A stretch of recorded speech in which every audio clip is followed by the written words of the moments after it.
All right, so today we are going to talk about powering up your productivity. Now, don't get me wrong. I get it. I've been there. There are those days where I've done a lot more busy than I've done productive.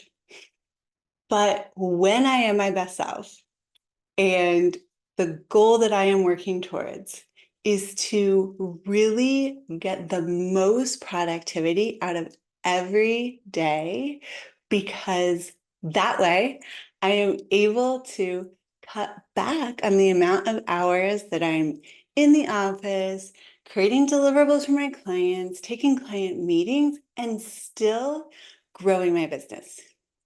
So I have a series of tips for you that have really helped me as I continue to work towards a level of productivity that just is phenomenal. The first thing that you can do to really up level your productivity, and it's so easy, is to just take a look at when you are your best at different tasks. So when you're running a business, you have those heads down kind of tasks, right? For me, this is anything that has to do with math. When I'm doing client deliverables, like I need to really be in the zone, be focused, head down. And those hours for me are from 10 to 1 p.m., 10 a.m. to 1 p.m. Like those are my really focused, heads down kind of stuff. Now, 1 p.m. to 3 or 4 o'clock, I get a little bit more easily distracted. I, especially this time of year, I want to go sit on the patio. And I don't do my best email sequence writing. I don't do my best um, marketing writing. I don't do my best social media management when I am sitting on my patio, because there are pretty birds and pretty trees and the weather is so nice. And so what I do really well in the afternoons is my sales calls. And so this can be just getting to know you kind of conversations. This can be following up on a past sales call. This can be like the brand new first time we sat down, tell me about your problem kind of sales call. So I try not to, as much as possible, schedule those type of calls at 10 or 11 in the morning, because those hours, I really want to be in my business, to really be like delivering to my clients the best that they can get from me. Along the line, like, so once you've identified what you do best at different times of days, then you can start time blocking. And this has been a game changer for me. I 2 years ago would very religiously time block, but I had very vague time blocks. I would have like CEO hours, and then I would have client deliverable hours, and I would have sales call hours. And I found for me, this did not give me enough structure.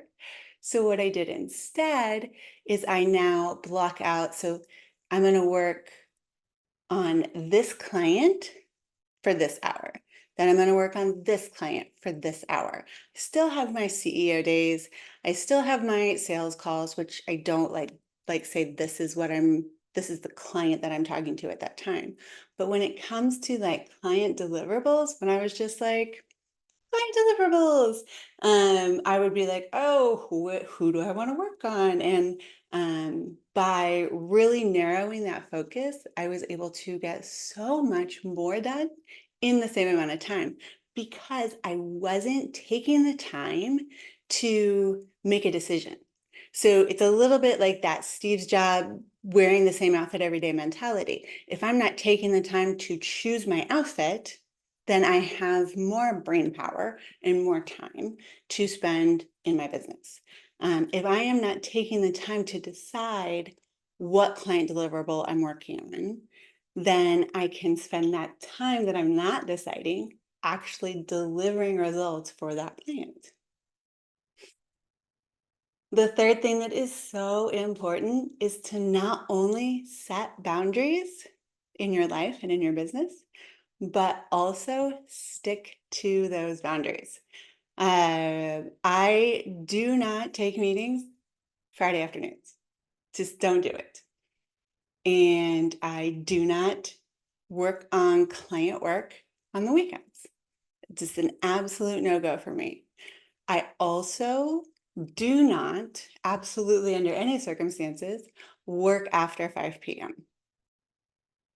Then I have some of the gray area.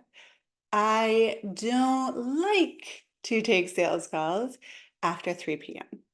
But if there is a client that would like some time with me and they're very difficult to schedule, or there's something coming up that this needs to be scheduled now instead of a week or two down the road, I will go ahead and be flexible with that, but not to the point of scheduling a sales call at 5 or 6 o'clock at night.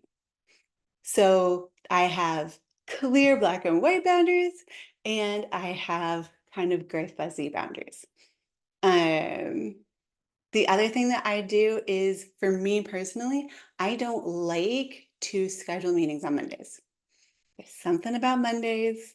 I feel like a lot of things tend to go wrong or come up unexpectedly on the weekends. And even though there aren't a lot of marketing emergencies, not scheduling a meeting on a Monday has not only allowed me to work on my business on Mondays, but has also allowed me the flexibility to maybe pop in a quick client meeting or a quick sales call or a quick introductory meeting on a Monday if I can't find any other time to meet with that person that week.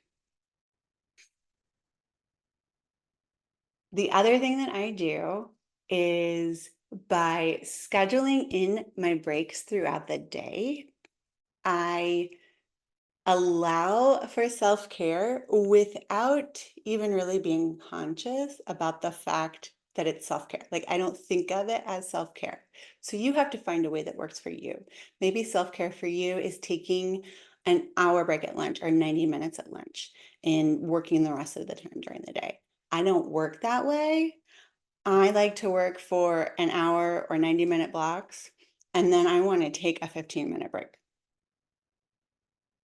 So what I do is I have 3 main projects that I like to work on, and I give myself an amount of time that never exceeds 90 minutes to work on that project during the day. And right underneath that project, I put what reward or what self-care I will be doing once I have spent the allotted amount of time working on that project.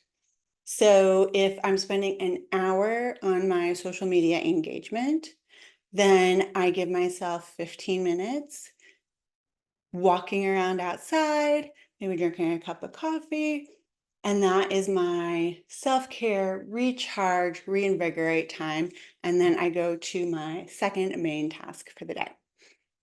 So it's really important to find something that works for you, and you can try some different techniques, some different lengths of time. If you're like, just give me 90 minutes to take a nap at 1 o'clock, then do that. Figure out what works for you. The last thing that I have for you is a video that I remember seeing. I think it was on Instagram, where someone was just walking around with, like, they had their keys in their hand, and all you could see was their hand and the keys, and they would like go to put it down on a table or something, and you would hear this, "Don't put it down, put it away." And then they'd go, hang it on the keychain hook thing. And then they'd have like dirty socks in their hands that they're like getting ready to put on the floor, and then you hear, don't put it down, put it away. And they, put it in the dirty clothes basket. And I don't know why, but at the time I'm just like watching this whole thing pan out. And I have more and more tried to implement that in my life, and I can actually hear the voice in my head, don't put it down, put it away. Because every time you put something down and then have to go back and pick it up and put it where it should have been put in the first place, you're just wasting so much time that is completely unnecessary. Now, if you would like the Big Three daily task worksheet that I fill out every single morning, I would love to send that to you. This is a worksheet that not only lays out the 3 tasks that I work on every day and the 3 rewards that I give myself every day. It also has space for gratitude, space for my main intentions for the day. And at the bottom, I have a little junk drawer to-do list where it's tasks that need to be done, but they are not one of the 3 most important tasks that needs to be done on any given day. And so I just keep a running list down there so I don't have to worry about trying to remember it. But it's also not just a big long to-do list that never gets completed and has no set order of priority or anything else. So if you would like that worksheet, I'm happy to give it to you for free. The link is in the show notes.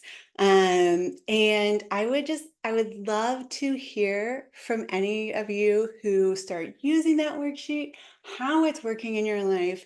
And I really hope that some of these tips help you to identify some productivity gaps that you have on a daily basis and help you move past that so that you can have super productive, not super busy type of days.